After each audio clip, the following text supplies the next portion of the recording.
Okay, gang, let's head over to Animation Station. So certainly one of the surprise animated features of the last several years was the Lego Movie. Who would have thought that so blatantly exploitive and commercial of a product could be so fun, so entertaining, and indeed so moving? Not I, my friends, not I, but they succeeded. And since then, we've had a couple of more Lego movies while we wait for the inevitable Lego Movie sequel.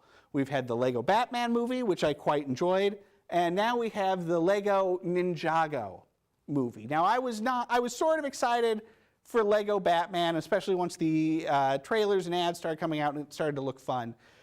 But I have an affinity for Batman.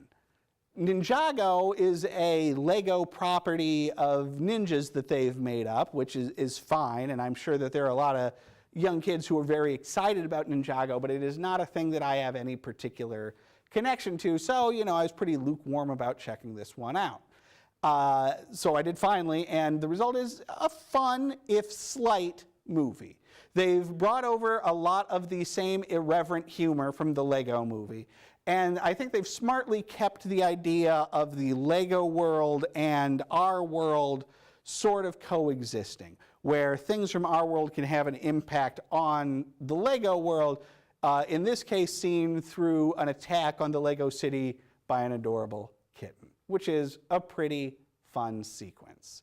There's a lot of good people in this. The cast, I don't know if I talk about it on this show that much, but in my personal life I talk a lot about how I wish more movies would cast some of the bright and shining stars of the current alt comedy scene.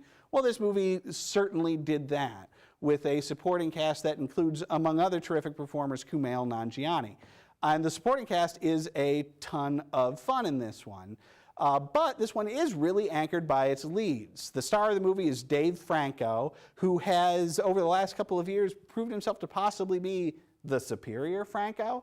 He's certainly charming as heck, and he's able to bring that charm into this story where he plays the Green Ninja, who is trying in some ways to reconcile with the heroic Green Ninja, who is trying to somewhat reconcile with his father, the evil Garmadon, who is played absolutely delightfully by Justin Theroux.